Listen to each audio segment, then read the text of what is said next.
Meu nome é Yolanda, e está a história de como minha vida tomou um rumo que eu nunca poderia ter imaginado. Tudo começou 2 anos atrás, quando me casei com Caio. Eu tinha 28 anos, cheia de esperança e loucamente apaixonada. Caio, um banqueiro de 30 anos, parecia o parceiro perfeito, gentil, solidário e ambicioso. Eu havia herdado uma linda casa dos meus pais, e a ideia de começar uma vida juntos naquele lar parecia o início de um conto de fadas. No começo, tudo parecia perfeito. Caio e eu nos instalamos na casa e, por um tempo, éramos só nós dois. Então veio Lindóia, a mãe de Caio. Lindóia, uma socialite rica com uma tendência ao controle, decidiu se mudar temporariamente para a suíte de hóspedes.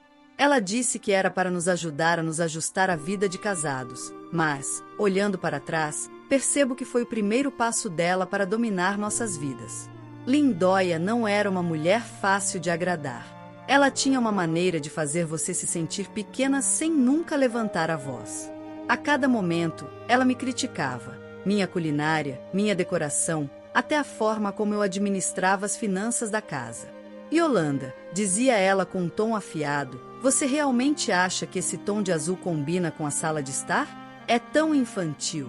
Caio ria e me dizia para não levar a sério, mas as palavras dela me feriam profundamente. Fiz o meu melhor para manter a paz, achando que as coisas melhorariam com o tempo, mas a presença de Lindóia só se tornou mais opressiva.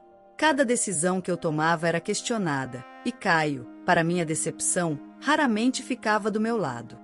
Ela só está tentando ajudar, ele dizia, ignorando minhas preocupações. Comecei a me sentir uma estranha na minha própria casa. O primeiro ano do nosso casamento foi um teste de resistência. Cada dia parecia como andar sobre ovos perto de Lindóia, que parecia se divertir encontrando novas maneiras de afirmar seu controle. A natureza passiva de Caio piorava tudo. Ele era tão facilmente influenciado pela mãe que eu frequentemente me perguntava se ele sequer percebia o quão infeliz eu estava. Mas eu o amava e me agarrava à esperança de que as coisas mudariam. Então veio o nosso primeiro aniversário de casamento, um dia que eu havia imaginado como uma celebração de amor e resiliência. Caio e eu decidimos organizar uma grande festa em nossa casa. Lindóia, é claro, estava fortemente envolvida nos preparativos. Deixe comigo, ela disse com um sorriso que não alcançava os olhos. Eu queria que o dia fosse especial, então eu, a contragosto, deixei Lindóia assumir o controle. A festa estava linda, e ela não poupou despesas. Convidados encheram nossa casa, rindo, dançando e brindando ao nosso marco de 1 ano de casamento. Eu quase me senti feliz. Então, tudo mudou. Começou de forma sutil. O sorriso gelado de Lindóia tornou-se mais pronunciado conforme a noite avançava. Ela circulava entre os convidados, sua voz propositalmente alta o suficiente para eu ouvir trechos das conversas. Yolanda tem sorte de ter Caio, dizia ela, com um tom carregado de condescendência. Ignorei, tentando lembrar que aquela era nossa celebração, não a dela. Durante o jantar, Lindóia se levantou, batendo na taça para chamar a atenção de todos. Tenho algo importante para dizer, anunciou, sua voz comandando o silêncio na sala. Olhei para Caio, que parecia tão confuso quanto eu. Lindóia ergueu o pulso, vazio, exceto por uma leve marca de bronzeado onde antes havia um relógio. Meu relógio de luxo, uma herança de família, desapareceu, disse, fixando o olhar em mim. Meu coração afundou. Estava aqui esta manhã e agora sumiu. Os convidados trocaram olhares desconfortáveis, e eu senti seus olhos pousarem sobre mim. Yolanda, Lindóia continuou, sua voz fria, você foi a última pessoa perto do meu quarto. Sabe algo sobre isso? Eu a encarei, atordoada. Não, gaguejei, não sei do que está falando. Não minta, ela interrompeu, sua fachada de polidez desmoronando. Você sempre teve inveja da riqueza da nossa família. É vergonhoso. A sala explodiu em murmúrios, e eu senti como se as paredes estivessem se fechando ao meu redor. Me virei para Caio, desesperada por apoio. Caio, você sabe que eu não fiz isso. Mas ele não me defendeu. Em vez disso, ele se levantou, seu rosto uma mistura de raiva e constrangimento. Yolanda, disse ele, sua voz áspera, se você pegou, devolva agora. Não torne isso pior. Eu não peguei nada, gritei, com lágrimas escorrendo pelo rosto. Como pode acreditar nisso? A resposta de Caio foi rápida e chocante. Na frente de todos, ele me deu um tapa forte no rosto. Os convidados ofegaram, enquanto eu cambaleava para trás, segurando minha bochecha. Chega de mentiras, gritou ele. Vou chamar a polícia. Antes que eu pudesse processar o que estava acontecendo, a polícia chegou. Caio me acusou de roubo e, apesar dos meus protestos, eles me algemaram e me levaram para fora da minha própria casa. A última coisa que vi antes de as portas se fecharem atrás de mim foi o sorriso triunfante de Lindóia e os olhos frios e impiedosos de Caio. Enquanto eu estava sentada no carro da polícia, com lágrimas embaçando minha visão, um pensamento queimava em minha mente. Essa não era a vida que eu escolhi. Eu tinha sido traída pelo homem que amava e humilhada diante de todos. Mas, lá no fundo, uma centelha de determinação começou a surgir. Eles haviam tirado tudo de mim, minha dignidade, minha casa, minha confiança. Mas eu não ia deixá-los vencer. Aquilo era apenas o começo.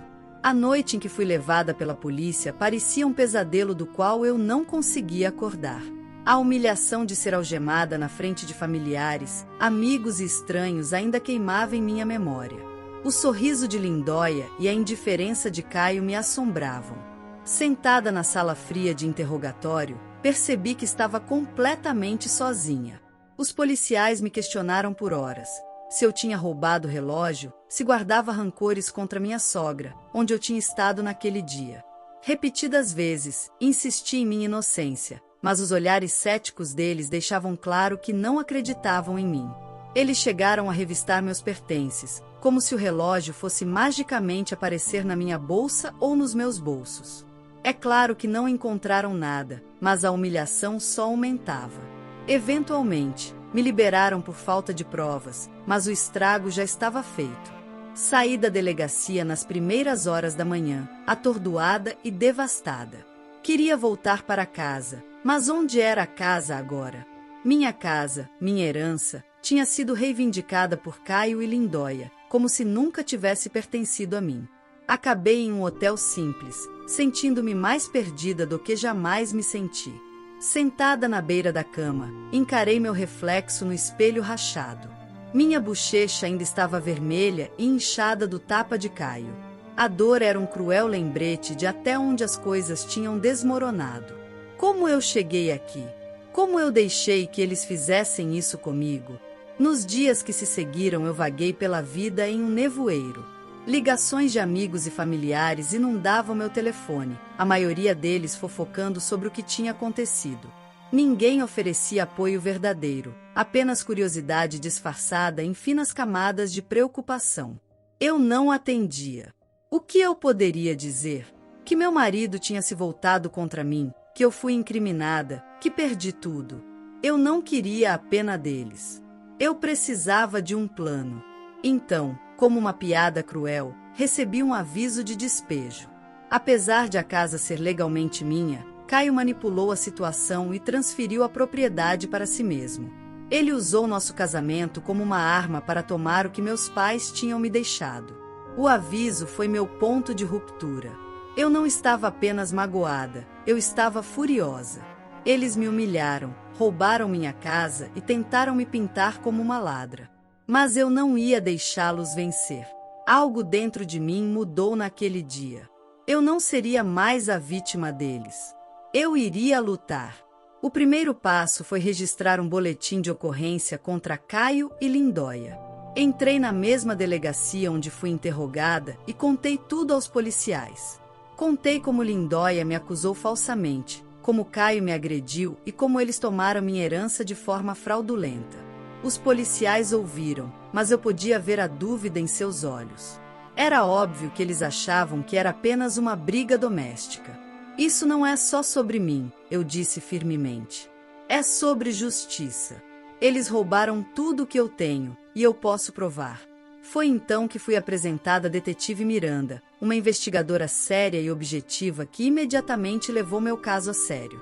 Miranda estava na casa dos 40 anos, era perspicaz e metódica, com um comportamento calmo que me tranquilizou.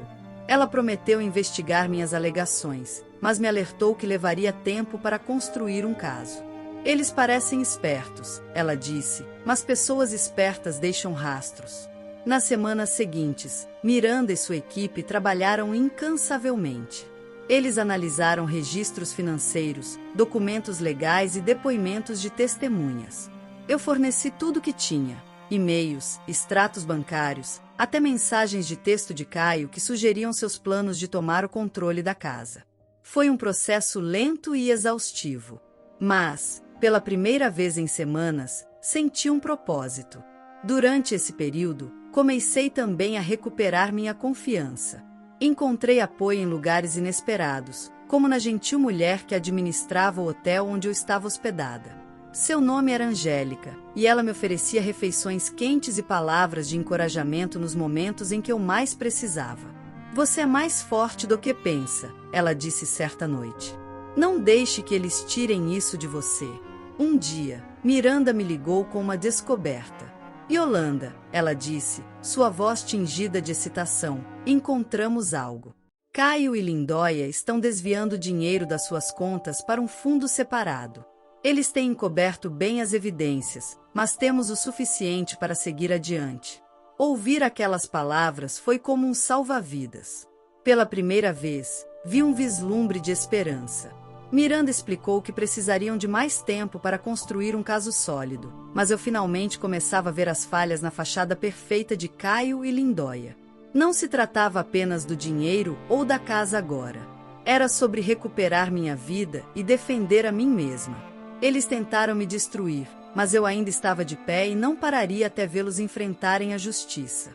Conforme os dias se transformaram em semanas, me preparei para o que estava por vir. O caso estava ficando mais forte, mas eu sabia que Caio e Lindóia não desistiriam sem lutar. Eu estava pronta para eles. Pela primeira vez em meses, senti um senso de controle. Eles me subestimaram, e logo se arrependeriam. Isso não era apenas sobre sobrevivência agora. Era sobre vingança. As semanas que se seguiram foram algumas das mais desafiadoras da minha vida, mas também foram preenchidas com um propósito que eu não sentia há muito tempo. A detetive Miranda e sua equipe trabalharam incansavelmente para descobrir a verdade. Cada nova peça de evidência que encontravam parecia uma pequena vitória, um passo mais próximo de recuperar o que me foi roubado. Miranda me mantinha atualizada regularmente, e cada vez que nos encontrávamos, ela trazia notícias que fortaleciam o caso. Um dia, ela se sentou à minha frente em seu pequeno e abarrotado escritório e deslizou uma pasta pela mesa. "Yolanda, isso é grande", ela disse. "Rastreamos quantias significativas de dinheiro sendo transferidas das suas contas pessoais para uma conta offshore vinculada a Caio." Abri a pasta e vi as provas contundentes expostas em preto e branco. Caio vinha roubando sistematicamente de mim, usando nossas contas conjuntas para transferir minha herança para seu nome. Senti uma mistura de raiva e alívio. Era doloroso ver até onde ele tinha ido para me trair, mas também era prova de que eu não estava imaginando coisas. Miranda se recostou em sua cadeira, seus olhos atentos me estudando. "Também estamos investigando o envolvimento de Lindóia.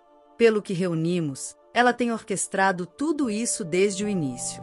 Ela manipulou Caio e o usou para fazer o trabalho sujo." Ouvir isso confirmou o que eu sempre suspeitei. Sempre suspeitei que Lindóia nunca me aceitou e que ela fez de tudo ao seu alcance para me derrubar. Mas agora o jogo estava começando a virar. Enquanto a investigação continuava, eu me vi refletindo sobre meu casamento. Como não percebi isso acontecendo? Como permiti que Caio e Lindóia assumissem o controle da minha vida? A verdade é que eu estava tão cega pelo amor que ignorei os sinais de alerta. A incapacidade de Caio de enfrentar sua mãe, as constantes humilhações de Lindóia. Estava tudo lá desde o começo, mas eu não quis enxergar.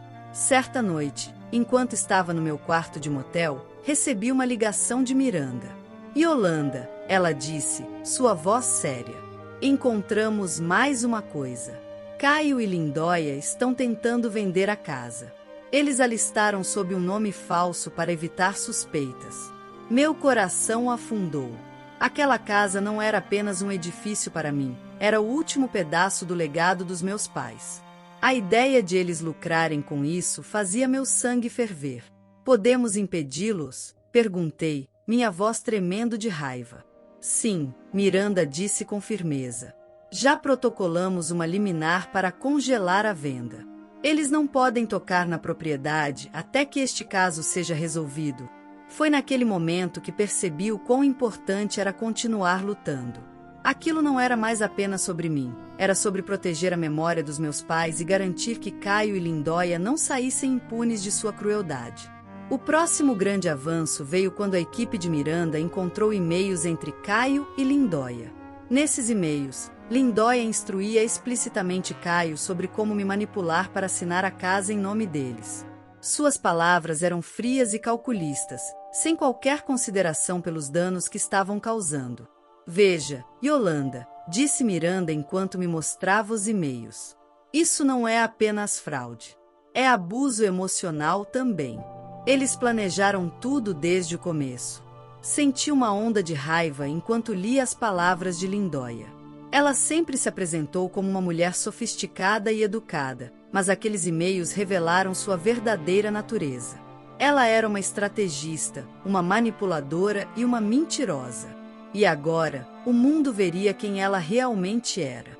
O caso finalmente foi a julgamento, e eu estava ao mesmo tempo nervosa e determinada. Entrar naquele tribunal foi uma das coisas mais difíceis que já fiz, mas eu sabia que não tinha escolha. Caio e Lindóia estavam lá, sentados com arrogância na mesa dos réus. O olhar frio de Lindóia encontrou o meu, e pude ver o desprezo em seus olhos. Caio parecia desconfortável, mas evitava olhar diretamente para mim. O julgamento foi intenso. Miranda e sua equipe apresentaram as evidências de forma meticulosa, sem deixar espaço para dúvidas. Eles exibiram os registros financeiros, os documentos falsificados e os e-mails incriminadores. Testemunhas foram chamadas, incluindo amigos e conhecidos que testemunharam sobre o comportamento manipulador de Lindóia e as ações duvidosas de Caio. Sentada naquele tribunal, senti uma mistura de emoções. Houve momentos em que eu queria chorar, momentos em que queria gritar, e momentos em que sentia um orgulho avassalador. Aquela era minha luta, e eu finalmente estava retomando o controle da minha vida. Um dos momentos mais marcantes aconteceu quando Miranda interrogou Lindóia. Pode explicar por que acusou Yolanda de roubar seu relógio, quando nenhuma evidência de roubo foi encontrada? Lindóia vacilou, sua fachada composta começando a rachar. Eu acreditei que ela tivesse pegado, gaguejou. Acreditou, insistiu Miranda. Ou foi uma maneira conveniente de humilhá-la e justificar tomar os bens dela? O silêncio de Lindóia dizia tudo. O tribunal ficou tenso, e pude sentir os olhos do júri se voltando para ela com julgamento. Quando o julgamento chegou ao fim, eu sabia que a maré havia virado. As evidências eram avassaladoras, e o júri enxergou através de suas mentiras. O promotor fez uma declaração final que não deixou espaço para dúvidas. Caio e Lindóia eram culpados de fraude, roubo e abuso emocional. O juiz proferiu o veredicto rapidamente. Tanto Caio quanto Lindóia foram considerados culpados e sentenciados à prisão. Meus bens, incluindo a casa, seriam devolvidos a mim imediatamente. Quando o veredicto foi anunciado, senti um alívio avassalador. Eu havia vencido, mas mais do que isso, eu havia retomado minha dignidade.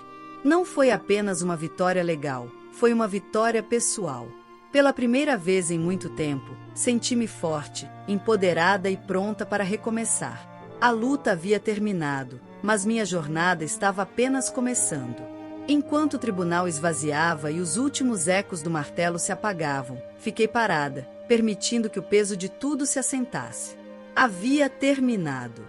Caio e Lindóia foram levados sob algemas, sua arrogância substituída por incredulidade e medo. Pela primeira vez em meses, senti uma sensação de paz. Miranda se aproximou de mim, um sorriso satisfeito no rosto. Você conseguiu, Yolanda, ela disse, colocando uma mão reconfortante em meu ombro. Eles receberam o que mereciam. Obrigado, respondi, minha voz firme, mas cheia de emoção. Eu não teria conseguido fazer isso sem você. Ao sair do tribunal naquele dia, percebi o quanto havia mudado. Eu havia começado essa jornada quebrada e humilhada, mas agora me sentia mais forte do que jamais pensei ser possível. A justiça havia sido feita, e as peças da minha vida finalmente estavam começando a se recompor. Os dias que se seguiram foram cheios de pequenas vitórias. A casa, o legado dos meus pais, foi oficialmente devolvida a mim. Caminhar por seus corredores novamente foi agridoce. As memórias da traição que ocorreram ali eram difíceis de ignorar, mas eu estava determinada a reconquistá-la como minha. A primeira coisa que fiz foi redecorar, apagando cada vestígio da presença de Caio e Lindóia. Cada pincelada de tinta e cada novo móvel parecia um passo em direção à cura. Financeiramente, eu estava de volta a um terreno estável. O tribunal ordenou a devolução de todo o dinheiro que Caio havia desviado da minha conta. Não era apenas sobre o dinheiro, era sobre restaurar o que era meu por direito. A cada saldo de conta restaurado, eu me sentia um pouco mais perto de recuperar a independência que havia perdido. Mas a vitória mais importante foi emocional. Por tanto tempo, eu deixei que a manipulação de Caio e Lindóia me definisse. A traição deles havia deixado cicatrizes, mas agora essas cicatrizes pareciam mais como medalhas de resiliência. Eu não era mais a mesma pessoa que eu havia sido quando me casei com Caio, e isso era uma coisa boa. Uma tarde, enquanto estava sentada na minha poltrona favorita, olhando o jardim, Miranda me ligou. Yolanda, disse ela, sua voz acolhedora, eu só queria saber como você está. Estou bem, respondi, surpresa com a verdade nas minhas próprias palavras. Melhor do que eu pensei que estaria. Fico feliz em ouvir isso, ela respondeu. Você percorreu um longo caminho. Conversamos por um tempo e, quando desliguei, senti uma sensação de paz e de progresso, como se cada parte de mim estivesse finalmente começando a se curar. Percebi o quanto era grata, não apenas pela ajuda de Miranda, mas pela jornada que me trouxe até aqui. Não tinha sido fácil, mas me ensinou mais sobre mim mesma do que eu jamais imaginaria. Algumas semanas depois, decidi fazer algo que não fazia há muito tempo: celebrar. Convidei amigos próximos e os poucos membros da família que me apoiaram durante todo o sofrimento para uma pequena reunião em casa. Não foi uma festa grandiosa como a que Lindóia havia organizado, mas algo íntimo e cheio de significado, uma celebração de novos começos. Conforme a noite avançava, eu estava no jardim, observando meus amigos rirem e se divertirem. O ar estava quente e o aroma das flores em flor preenchia o espaço. Pela primeira vez em muito tempo, senti-me em casa, não apenas na casa, mas na minha própria vida. Angélica, a dona do motel, que me havia mostrado tanta bondade, se aproximou de mim com um sorriso. Você parece feliz, Yolanda, disse ela. Você merece isso. Eu mereço, não é? Respondi, surpreendendo-me com minha própria confiança. Meses se passaram e a vida começou a parecer normal novamente. Me dediquei ao trabalho, aceitando novos clientes e projetos que reacenderam minha paixão pelo design. Aos poucos, comecei a sonhar novamente, não com a vida que havia planejado com Caio, mas com um futuro que era inteiramente meu. Um dia, encontrei uma foto de mim e de Caio, tirada nos primeiros dias do nosso relacionamento. Fiquei olhando para ela por um momento, esperando sentir raiva ou tristeza. Em vez disso, senti apenas uma quieta resolução. Aquela parte da minha vida tinha acabado e eu havia saído mais forte. Olhando para trás agora, vejo que a traição que enfrentei foi um ponto de virada, não apenas na minha vida, mas em quem eu sou. Ela me ensinou o valor da resiliência, a importância de lutar pelo que é certo e a força que vem de se levantar por si mesma. Não foi o caminho que eu teria escolhido, mas me levou a um lugar de autodescoberta e empoderamento. Não sou mais a mulher que deixou os outros controlarem sua vida. Eu sou Yolanda, uma mulher que reagiu, recuperou sua dignidade e construiu uma nova vida sob seus próprios termos. E por isso, tenho orgulho. Esta é a minha história e é apenas o começo. A história de hoje chegou ao fim. Não se esqueça de comentar qual lição você tirou dela. Também deixe um like no vídeo e se inscreva para não perder os próximos vídeos. E se você quer conhecer o final da história da mulher que viu seu pai ser demitido por um motivo misterioso após trabalhar por 30 anos, e depois de investigar descobrir um segredo chocante, clica no vídeo que está aparecendo aí na tela. Te vejo nessa história. Grande abraço!